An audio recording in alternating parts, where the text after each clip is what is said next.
Technology has become an addiction today. आपका mobile, मैं एक रिसर्च पढ़ रहा था, क्योंकि क्या है ना, यूथ मिनिस्ट्री में आपको अपडेटेड रहना बहुत जरूरी है। जो अपडेट नहीं होगा वो आउटडेट हो जाता है। तो वो बता रहे थे कि जो मोबाइल फोन है, जो लोग उसको 4 घंटा दिन यूज में करते हैं, वो 10 ग्राम कोकीन के बराबर है।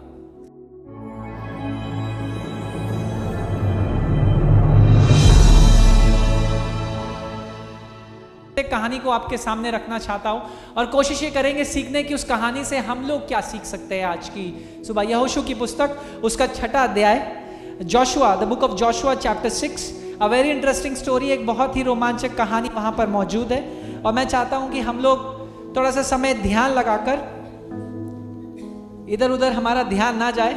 यहोशू की पुस्तक 6वें अध्याय में एक रोमांचक कहानी घटती है। आपको पता है क्या घटता है? आपने कभी सोचा? यहोशू लगभग 55-60 के आसपास की उम्र होगी और 7 साल में भारत में ऑलमोस्ट रिटायरमेंट दे देते हैं, ठीक है। और 55-60 साल की उम्र में परमेश्वर यहोशू से कहता है, अब तू मेरे लोगों की कमान संभालेगा। समझ रहे? और दाऊद से 13 साल की उम्र में परमेश्वर उसको अभिषेक करता और कहता है, मैंने तुझे चुन लिया है कि तू मेरे लोगों के लिए राजा ठहरे। यानी प्रभु के लिए उम्र मायने नहीं रखती, मायने रखता है क्या मैं और आप उसके लिए उपलब्ध हैं प्रयोग करने के लिए, इफ वी आर अवेलेबल और नॉट। 6वें अध्याय में यहोशू अपनी एक रणनीति को बना रहा है। यरदन नदी को पार कर चुका है। अगर आपको पता इससे पहले की घटना क्या हो रही, यरदन को पार करने के लिए परमेश्वर ने कहा, मैं कहता हूं जब हम लोग बाइबल पढ़ते हैं ना, तो बहुत हमें आसान लगता है कि एक नदी पार करना है। जैसे मैं आपसे बोलूं एक काम करो, तुम गोमती है उसको पार करके उस तरफ जाना है, तुम बोलोगे चलो मछुआरे से बोलेंगे, बोट में बैठाएगा, क्लियर हो गया, है ना, ऐसे समझ में आता है। लेकिन यरदन जब पार करने के लिए कहा, तब यरदन उफान पर थी, बाढ़ में थी। जैसे गंगा में अभी बाढ़ आया हुआ है ना, जो वाटर लेवल्स हाई हो जाता है, जब रेड मार्क आ जाता है, उसके बाद वहां मछुआरे भी नहीं जा सकते, उस तरीके की परिस्थिति थी। और परमेश्वर यहोशू से कहता है, अब मैं चाहता हूं तू इसको पार कर। कई प्रभु कहेंगे, यार प्रभु क्या मूर्खता की बात कर रहे हो। जब आपको लगेगा कि आप नहीं हो सकता, तब प्रभु करेगा, अभी ही तो करना है। आमीन। हो सकता है हम में से कई ऐसे बैठे हैं जो लगता है कि अब तो नहीं हो सकता, लेकिन मैं कहता हूं जब नहीं हो सकता आपको लगता है, तभी प्रभु कहता अब और आज से ही होगा। आमीन। अगर आप में से कुछ हार मान चुके हो आज की दोपहर, हार मत मानो। 6वें अध्याय में प्रभु एक ऐसा शहर है, यरीको नगर, Jericho, the city of Jericho. अगर आप इसका इतिहास पढ़ोगे, एक ऐसा शहर है जिस पर कभी कोई कब्जा नहीं कर पाया, जिसको ऊपर कभी कोई हराकर अंदर नहीं घुस पाया। पता है क्यों? क्योंकि उसकी दीवारें, किले इतनी चौड़ी और बड़ी दीवारें थी कि कोई उसको तोड़ नहीं सकता था, कोई उसको पार कर जब तक दरवाजे से अनुमति ना हो, कोई उस तरफ जा नहीं सकता था। तो ऐसा कोई शहर था ही नहीं यरीको के अलावा जिस पर कूच ना की गई, उसे हराए। सिर्फ यरीको एक ऐसा शहर था। अब यहोशू अपनी रणनीति बना रहा है कि भाई मेरे पास 1 लाख, 2 लाख, 3 लाख लोग हैं, मैं ऐसे ऐसे अटैक करूंगा, ऐसे आगे जाऊंगा, आक्रमण करूंगा। जैसे आप और मैं योजना बनाते हैं ना, मैं ये और ये और ये करूंगा और ऐसे कर जीवन में आगे बढ़ जाऊंगा। और अचानक से प्रभु यहोशू से कहता है, रुक जा, कुछ नहीं करना है। थोड़ी सी अजीब बात नहीं है? आर्मी साथ में है, सेना साथ में है, सब कुछ लेकर के वो तैयार है आक्रमण करने के लिए, और प्रभु कहता है रुक, कुछ नहीं करना है। क्या करना है? कुछ नहीं करना है। तो प्रभु करूं क्या? बोलता है एक काम कर, हर दिन चक्कर लगा, और जब चक्कर लगाएगा तो क्या करना है? मेरी स्तुति करना, तू मेरी प्रशंसा करना। Your victory lies in your worship. आपका विजय आपकी आराधना में है। ये विश्वास करते हो कि नहीं? जो सच्चे आराधक है ना, प्रभु उनकी आराधना को सुनकर विजय दे देता है। हालेलुया। हमने अपनी स्ट्रैटेजी बना रखी है लाइफ में, प्रभु ये करना है, ये डिग्री करना है, ये करना है, बस चर्च जाना है, चर्च में ये करना है। लेकिन प्रभु आज की दोपहर हमसे कहता है, कुछ मत कर, सिर्फ आराधना कर। Worship me for who I am. मेरी आराधना कर, जिस बात के लिए मैं जो हूं, मैं परमेश्वर हूं, मेरी आराधना कर। अब और कोई स्ट्रैटेजी नहीं चाहिए मुझे। तो हर दिन वो चक्कर काटने लगे। यरीको की दीवार की एक खास बात ये थी ना, कि ये जो दीवार थी, मैंने थोड़ा सा इसके ऊपर रिसर्च किया, मैंने कोशिश करने की कि भाई ये दीवार कोई क्यों नहीं गिरा पाया। पत्थर की दीवार थी, भाई कोई भी गिरा देता धकेल करके। तो मैंने ये पाया, ये 14 फुट चौड़ी दीवार थी, मोटी दीवार थी। 14 फुट, कितने? 14 फुट। आपको समझ में आया कितनी मोटी दीवार हुई?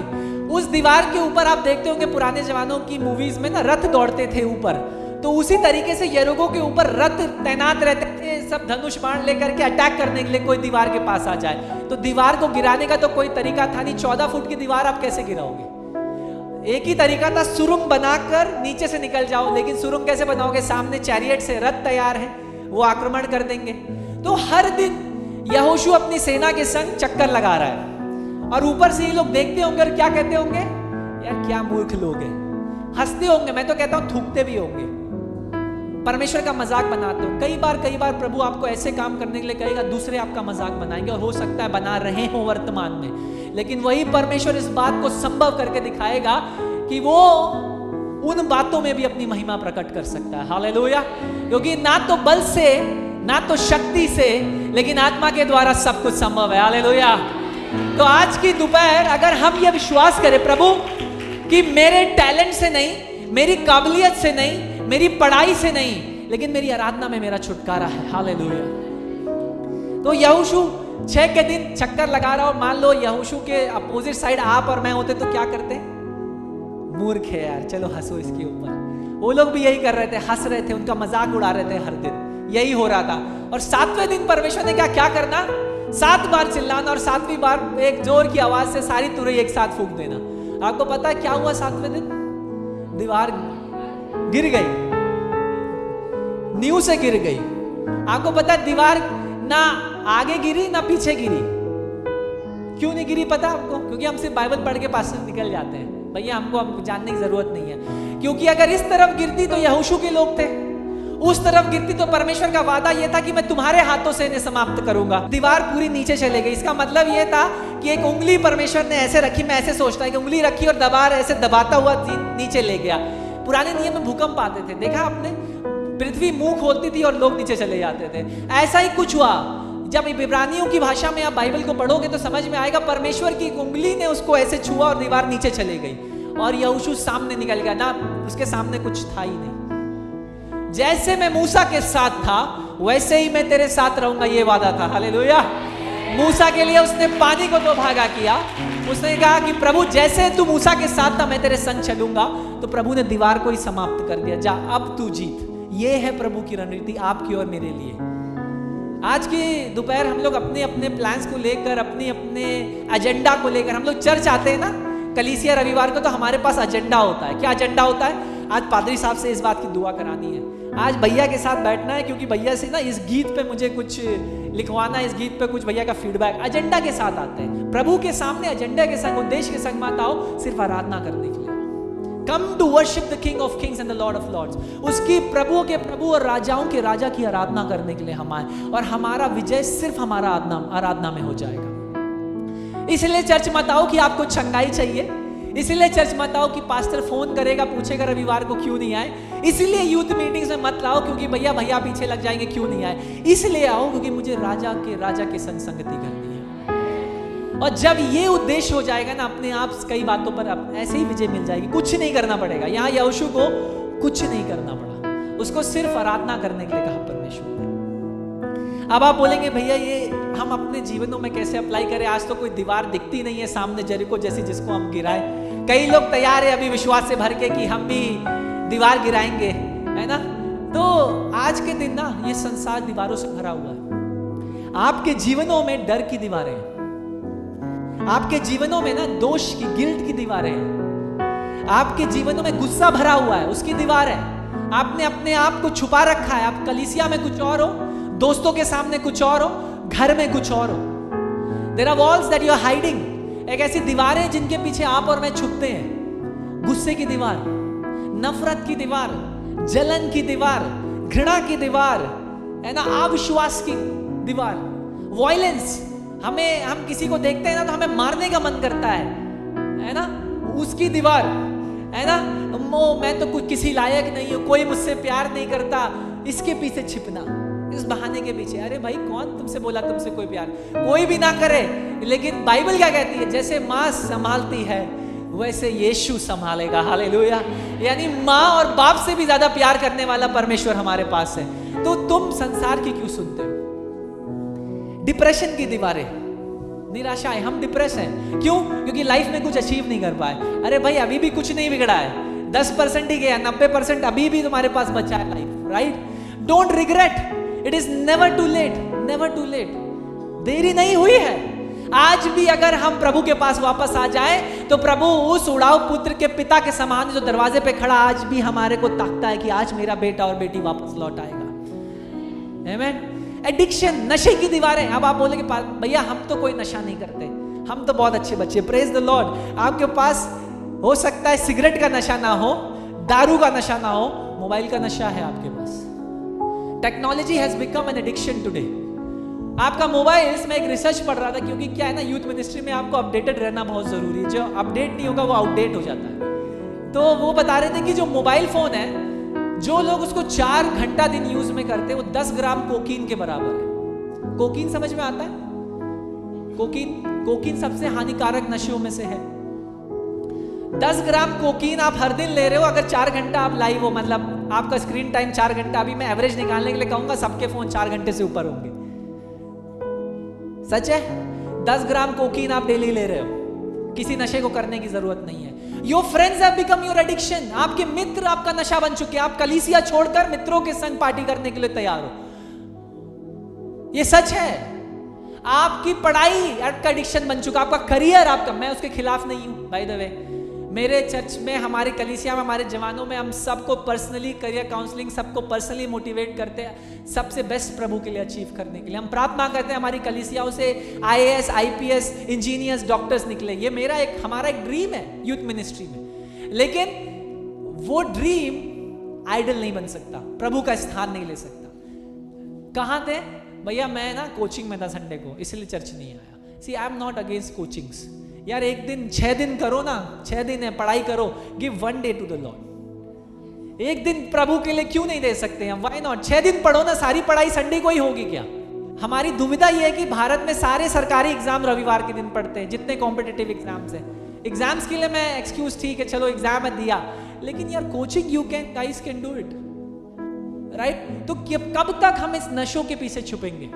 हमारे अंदर, जैसे बात करते ना ब्रिगेडियर भैया हमारे, कि छुपे हुए पाप हैं, हमको लगता है किसी को नहीं पता है। हमारे अंदर आदतें हैं। We are addicted to pornography. I am so sorry to say, लेकिन but this is the reality of Gen Z. जो हमारा आज की पीढ़ी है जेन जी, और जो जेन अल्फा है, जो आने वाला जो बच्चे हैं हमारे 13 साल से जो शुरू हो रहे हैं, you are addicted to your phones. And phones में हर तरीके की जानकारी, हर तरीके की चीज उपलब्ध है। You have walls in your life. ऐसी दीवारें हैं जीवनों में जिनको तोड़ना आज की दोपहर बहुत जरूरी है। There may not be a physical wall, एक बड़ी पत्थर की मोटी दीवार ना हो, लेकिन इन आदतों की, इन एडिक्शंस की, इन डिप्रेशन की, इन निराशाओं की, इन हार माने हुए, चोट खाए हुए दिलों को आपको आज ये दीवार गिराना पड़ेगा। हालेलुया। बिकॉज गॉड केम, प्रभु इसीलिए तो आया, राइट? जब मैं आपका उम्र में था, अभी मैं थोड़ा सा आपसे सीनियर हो चुका हूं, तो मैं ना जिम के पीछे छिपता था। Body building was my passion, because I was an athlete. मैं शुरुआत से एथलीट था। तो मैं ना अपने गुस्से को, अपने एग्रेशन को ना कहाँ निकालता था? एथलीट ऑन द ग्राउंड और जिम के अंदर। क्योंकि हमें लगता था मुझे किसी को जानने की जरूरत नहीं है, मैं अपने आप में सशक्त हूँ, राइट? इसीलिए मैं किसी जिमर से मिलता हूँ तो मैं बड़ा पैशनेट हो जाता हूँ, क्योंकि मेरा वो एक समय में बड़ा ड्रीम था, पैशन था, चेस करता था मैं उसे, right? So I used to hide. मैं छिपता था कि मेरा एंगर, मेरा एग्रेशन कोई देखने ना पाए, तो मैं वो सारा कहाँ निकाल रहा हूँ? जिम के अंदर। लेकिन वो दीवार थी जिसे प्रभु यीशु मसीह को तोड़ना पड़ा। प्रभु इन्हीं से चीजों से तो हमें आजाद करने आया। हो सकता है आज भी हम मोबाइल फोन लेकर बैठते हैं और हम जानते हैं कि हमें वो नहीं करना है, लेकिन फिर भी हम उसी में अपने आप को दे देते हैं। 70% of the young people today are addicted to porn. ये डेटा है। 70% जवान, मैं इसमें मसीह इंक्लूडेड है। I am so sorry to say. हम मसीह कहते हैं, लेकिन मसीह है नहीं। I am so sorry. Gospel का प्रचार करते हैं, लेकिन गॉस्पल है नहीं, है ना? एक गाना है इमैनुअल का, गॉस्पल बनना चाहता हूं, right? That is a very good thing. Gospel बन जाओ यार, बोलो मत, है ना? दिखावा कब तक करेंगे? God has come to set us free from this. प्रभु आया ताकि हमें इससे स्वतंत्र कर सके। हमारे जीवनों में ये जो दीवारें हैं ना, पाप की, गलत आदतों की, डिप्रेशन की, निराशाओं की, अविश्वास की, वायलेंस की, है ना, और गिल्ट की, गुस्से की, इनको तोड़ने के लिए प्रभु आया। Right?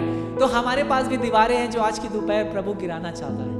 I don't know what, मुझे नहीं पता प्रभु आपके, हो सकता है किसी से आप बहुत प्यार करते थे, बहुत उसको प्रभु ने उठा लिया, आपके साथ नहीं है, और आज भी आपके दिल में ये सवाल उठता है, प्रभु क्यों नहीं तूने मेरे प्रार्थनाओं का उत्तर दिया, और वो बात आपके दिल में आपके विश्वास को कमजोर कर चुकी है। अरे भाई, गॉड नोज, वो प्रभु है, हमसे क्या सवाल कर सकते हैं? क्या सिर्फ आप ही ने खोया है? I also lost many people I love, but I never question God. Right? हम सबको जाना है, आपको खुश चीज में होना ये चाहिए कि प्रभु वो आपके साथ है, और हम मिलेंगे उन बादलों पर। गीत है ना, उन बादलों पर जब तेरा आगमन होगा हम सब एक साथ मिलेंगे, कि प्रभु तूने सबकी प्रार्थना सुनी लेकिन मेरी प्रार्थना नहीं सुनी। अरे प्रभु की टाइमिंग पर विश्वास रखो, He knows what is the best. Don't question God's plan. प्रभु की योजना को हम क्वेश्चन करने वाले कौन होते हैं? Who are we? Just trust upon Him. यहोशू भी पूछ सकता था, प्रभु ये 3 लाख 4 लाख लोग मेरे संग तलवार लेकर खड़े हैं, इतने सारे लोग, मैं नहीं कर सकता क्या? वो बोला, अरे चुप, सिर्फ आराधना कर, मैं बताऊंगा मैं कौन हूं आज इन यरीको के लोगों को, जिनको लगता है जिनकी दीवार आज तक नहीं गिराई गई वो आज गिरा दी जाएगी। हालेलुया।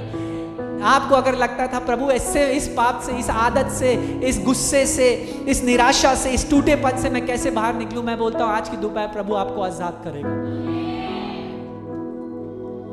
प्रभु के पास वो सामर्थ्य है कि वो हर एक दीवार को तोड़ दे, चीर दे, नाश कर दे, ये सामर्थ्य प्रभु के पास है। लेकिन क्या हमारे पास वो विश्वास है कि प्रभु हाँ, यहोशू के समान मैं वो ही करूंगा जो तूने कहा है, मैं सिर्फ आराधना करूंगा। हमारा जो विश्वास है हमें उस सही स्थान पर लेकर आता है कि हर एक दीवार को हम गिरा दें। I am going little quick because I want to give you time to have fellowship. मेरे प्रियो, आज की दोपहर अगर आप कुछ नहीं सीखे लेकिन सिर्फ इतना सीख गए कि मुझे आराधना करने के लिए बनाया है प्रभु ने, I have been created to worship God. प्रभु ने तुम्हें बनाया है तुम्हें उसकी आराधना करने के लिए, सिर्फ वही करो। तो तुम्हारे काम में, तुम्हारे बजाने में, तुम्हारे बोलने में, तुम्हारे उठने में, हर बात में उसकी आराधना हो जानी चाहिए। Worship is not a stage program, worship is a lifestyle. आराधना कोई स्टेज में आकर ताली बजाकर हाथ उठाकर गाना नहीं है, इट इज अ जीवन शैली, ये लाइफस्टाइल है। जब आप गाड़ी चला रहे हो, बाइक चला रहे हो, आप आराधना कर सकते हो।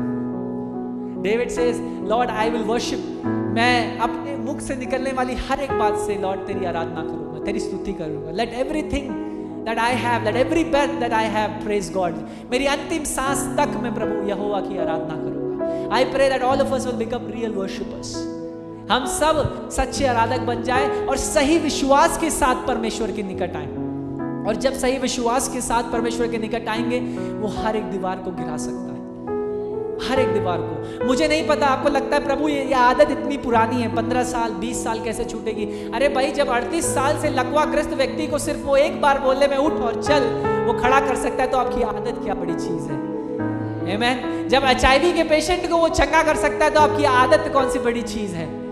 लेकिन जो जरूरत है आज की दोपहर, वो है उस उड़ाऊ पुत्र की तरह आंखों को खोलना और देखना कि मेरे पिता के घर में बहुत खाने को है, और पिता आज भी दरवाजे पर खड़ा होकर आपका इंतजार करता है, to hold you, to hug you and say, अरे मेरा खोया हुआ बेटा और बेटी वापस आ गया है। हालेलुया।